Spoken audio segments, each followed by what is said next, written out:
Hey guys, it's Maymay, and this might be the most long-awaited video I've ever had. You guys have been asking me to do a tutorial on how to use the Crop-A-Dile from start to finish for the longest time, and honestly, I didn't because I wasn't very well versed on it. There's a lot of information up here, a lot going on, and I just didn't know exactly what it meant. And even though you guys have sent me instructions and recently sent me videos when I asked you, I still never took the time to learn it until now. I know it, and now I'm going to teach you. All right, so the first thing I did when I was watching the videos and looking at the instructions, I discovered that my Crop-A-Dile is old. I've had this guy for a really, really, really long time, and yours probably doesn't look like this. So let me show you what I did. The first thing I did was get myself a new one. So see the difference? It's more compact. It's a little smaller here in the handle size. You don't have to squeeze as far as you do with mine.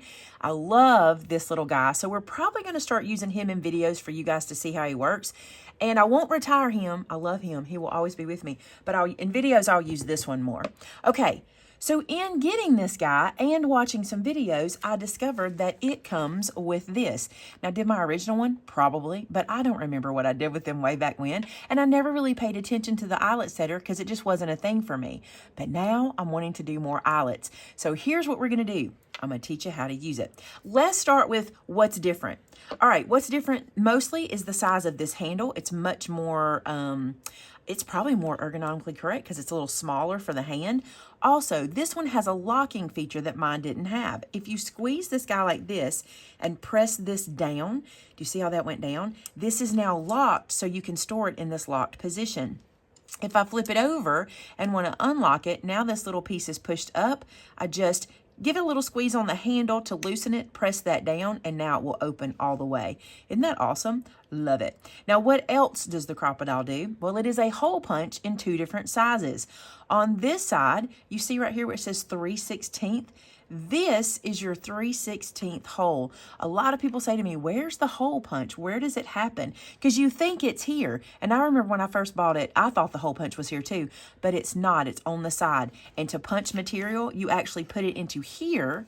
You see how that lines up? And that's where you punch the 3/16. This stopper on, but this guy just slides up and down. You just slide him into place where you want him. What this does is it allows you to create a stopper for the hole. So if it's basically a depth finder. If you only want to punch 1/2 inch into the material that you're punching on, you can move this guy up to 1/2 inch, slide your product in, and you know that it's only going to punch at 1/2 inch. Now, if we flip it over, we punch a 1/8, and you can see it says 1/8 right here. This is the 1/8 hole. So you do get 2 hole punches with this guy. But what we want to talk about is this grommet area. I'm going to flip this way. Okay. There are markings, words, letters, numbers, all kinds of stuff up here. And for me, it was very confusing until I figured out what it was.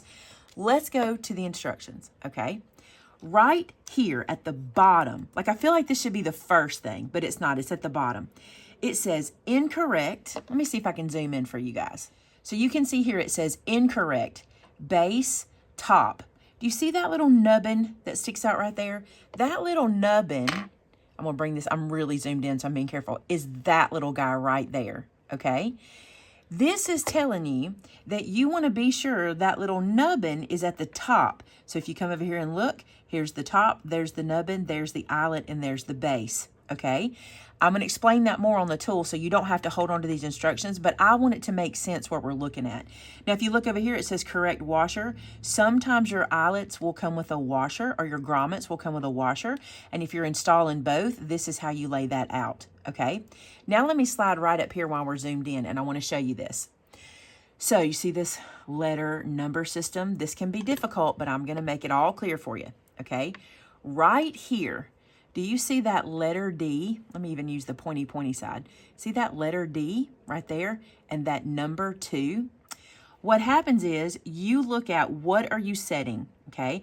Today, I'm going to be setting a 3/16 eyelet or I'll be setting a 1/8 eyelet, by the way. I'll be setting a 1/8 eyelet.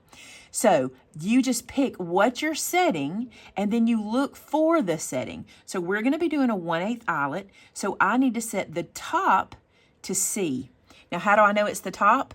right here is that same image. Do you see that grommet image? This is the top. I also know because the top is letters and not numbers. So I need to set this to C. So I'm going to pull this out.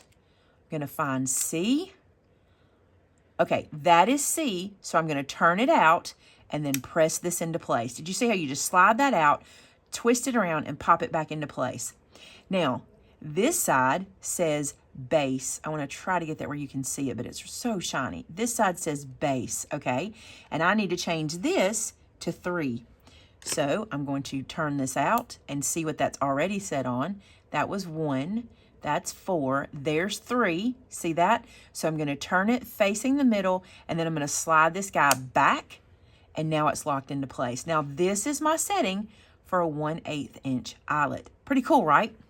Okay, so now what we're going to do is talk about this little section here. I have not found the cubes yet. We're going to look and see if we can find replacement cubes. I don't really know if you need them, but if you do, let me know. But you can replace these cubes by using these little pieces at the top. They actually pop up. They're not super easy to pop up, so I put my pokey tool in it and just kind of helped it out. Let me see, did I get it? No, it's not. They're pretty super snug. Let me try to get it. There we go. Do you see how that popped out? So you can lift these out and pull the little cubes out to replace them, but I wouldn't mess with these until you have to. We don't want to loosen these up. All right, let's place an eyelet. Before we do place that eyelet, I want to show you what the packaging says. You can use this for paper, for chipboard, for fabric, for thin tin, for leather, and for plastic. And today we're going to set it into chipboard because I want you to see that it works on my super thick chipboard that we use here. You can see how thick my chipboard is. I'll put it between my fingers. I'll even put a ruler on it for you. I want to say this is about 1/8 of an inch. No, it's about 1/16 because you could fit 2 into that 1/8, but it's nice, thick. I'll even tap it so you can see what it sounds like. This is not thin chipboard. So we're going to use it. All right, let's get some eyelets. Now, we just started carrying these in the store, and I'm in love, and I don't think I'll need any more. I mean, look at the colors. I've got all my neutrals here. I've got my brights and some neutrals in here and even brighters here. I just love these. I think they're so cute. There's also different shapes in here, and these are We Are product. They're very, very well made, and that's what we're going to use today to show you. Let's set a gold star. I've got some gold stars right here, and now that I look at it, that's a 3/16 hole, so we need to change the setting. No big deal. I'll do that off camera. But you can tell the size of that hole. Let me show you a 1/8. Why don't we just set both? We'll set a 1/8 and then we'll set a 3/16 so you can see them both. So I want you to see the difference, if I can stand it up. See the difference in that hole size? So it's pretty easy to tell the difference. See that? All right, since we've got this set up for 1/8, let's do a 1/8. I found the right hole. All right, I'm gonna slide this guy in. Let me do it on the other side. I've got a little weakness on that part of the chipboard. All right, so I'm gonna slide this in and punch. And this gives me my 1/8 inch hole. Now these are snug. You have to work them in there, but you want them to be snug so they'll stay. So I'm gonna work that in. I got it in there, just like that. Okay, I did bend my chipboard a little bit. I need to be more careful next time. But remember this, you wanna find the top and the base. Now what's the top? The top of your eyelet, okay? That little nubbin goes inside, and you won't even be able to pull it out because of that. And I'm gonna do it sideways so you can see.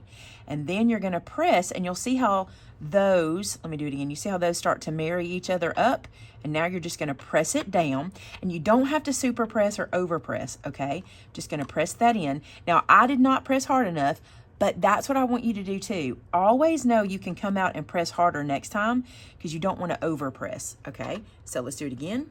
Oh, there we go, I felt that one sink in. So see, the back is set. And here's the front. Look how cute that is. Easy does it. Let's do the 1/16. Let me reset it. Breaking in here to ask you to hit that red subscribe button. It's free. Also hit the bell button beside it. You can help me reach my big goal this year of 400,000 subscribers. Okay, back to crafting.